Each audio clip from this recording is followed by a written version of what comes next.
quite clearly, isn't it, Pradeep, when very, very close to the Pakistani military headquarters, India struck the airbase. And Brigadier Anil Sharma, you know, the objective of Operation Sindhu, has it been achieved? As of now, there is a ceasefire understanding, yes, but looking for a long-term solution. Are the works going to continue in the background to ensure that we don't see the same repetition from Pakistan that we have been seeing for decades now?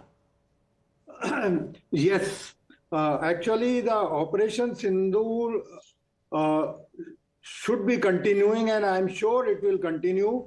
The reason is I'll just bring out a very different perspective of what happened yesterday. Now, this was also a war. This was a non-kinetic war. It was a perception attack launched by Pakistanis against us. And the objective was, they noticed that the American actions would have embarrassed Indian government.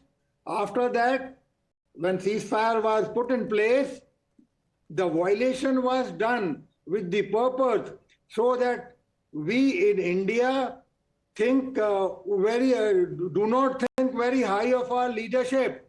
Look, they have been taken for a ride, which means our faith and trust in our leadership would have gone down. And actually, all the media channels yesterday, the reactions of people, reactions of the panelists were absolutely accordingly, and they were succeeding in that way.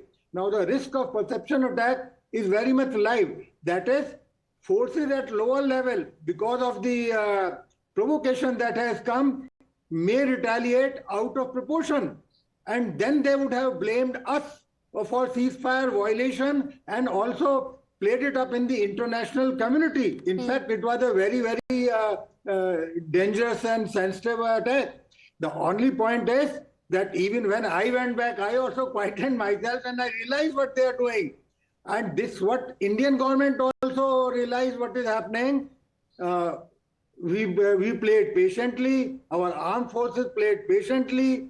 That is, our integral discipline of our country and our governmental system played out, and by morning it became clear that when it did not work, and as has been brought out by your reporter, that the foreign countries, the Americans would have told them what you are doing, and now we are back to the place. Now that is the question that you had asked, that Operation Sindhu is not over. We have to be on our guard. And next time, whenever there is a terrorist strike, as now we have had a declared policy, we must attack, and we must attack for effectiveness. Thank you. Okay, all right. So we are looking at things returning to normalcy here, and Operation Sindhu, the objectives that it has had, and how India is going to deal with such a situation in the future. That has changed, and that is what India has achieved. There have been some violations from the Pakistani side in the ceasefire understanding, but more importantly, Pakistan is continuing the misinformation by claiming victory. We saw the Prime Minister of Pakistan saying that we won, and it was a victory for Pakistan, saying that we had to teach a lesson to the enemy nation. And I want to ask you on that, on saying that this is an enemy nation, we have responded in a language that they can understand. The tone or the tenor and the statement that the Pakistani Prime Minister has made, this is after the ceasefire understanding had been reached. The Pakistani Prime Minister coming on record to say we have achieved victory, and saying that we have responded to the enemy nation in a language that they understand. Now, from Pakistan, it's misinformation. This is the propaganda that they want to spread within their country, and this is a gallery that they're playing to for domestic reasons. But what does it mean for the understanding with India? Because this is a nation where there is a big trust deficit. You see, this the sequence of actions which we noticed from the beginning, from 23rd itself, you see, we have been very clear, because the Pakistan has been always on the back foot. And this was a great message for all the Indians, and especially the military and obviously the political might, because they were saying that India is attacking, there is an imminent chance of war. Ministers were talking one after another. They were quite confused, and they were not ready for this kind of actions and diplomatic measures that Prime Minister took on 23rd of April. So that was one strength that India had as upper hand. And we knew that Pakistan is on back foot. That is number one.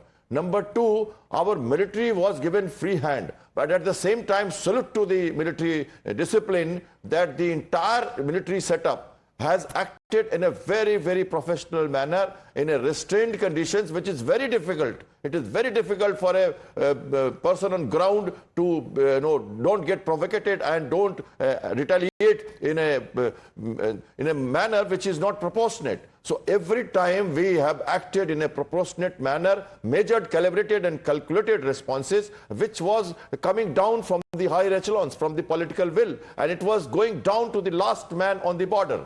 This is a very, very important thing to understand. Whole world must have noticed the discipline, the professionalism, and the way Indian armed forces reacted, not violating the airspace of other country, keeping within our limits and still giving the effect. So this is the second point. The third point is Indian posturing, which has been on the desk yesterday.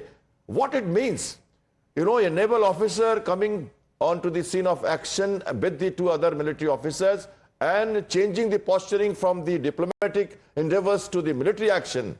This is the message that was given. And what does it mean?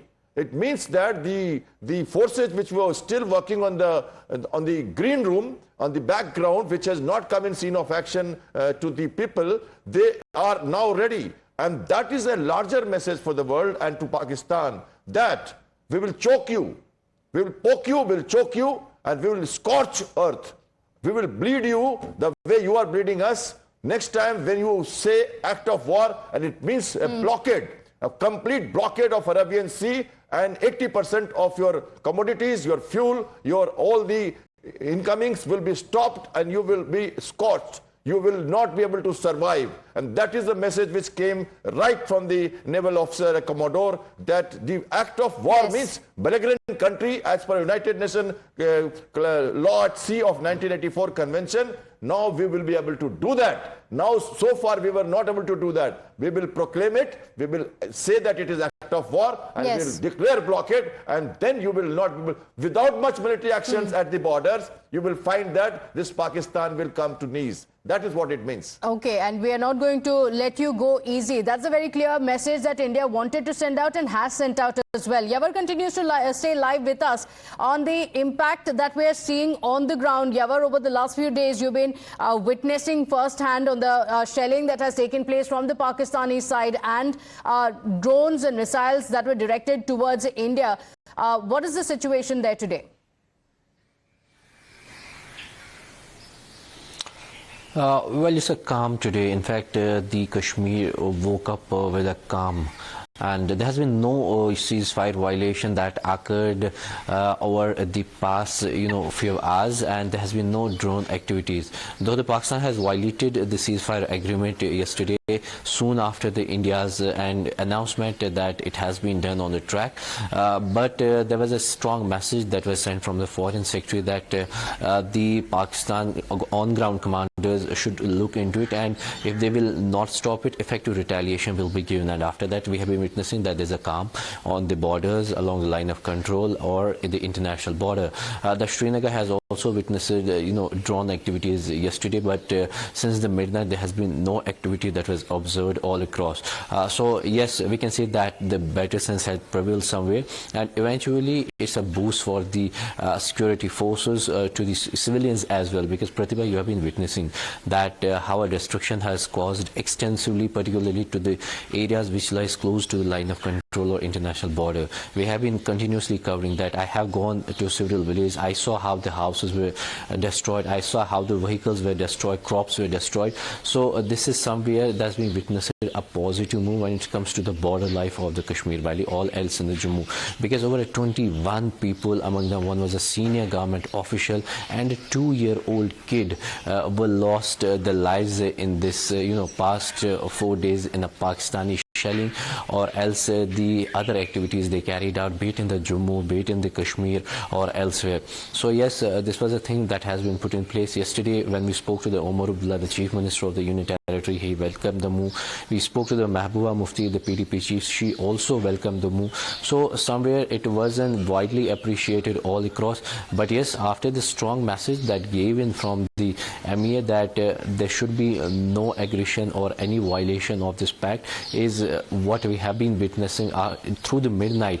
In fact, after the midnight, that there has been no activity that have been observed along the line of control or the international borders. Back to you. Okay, all right. So, Brigadier, is that an indication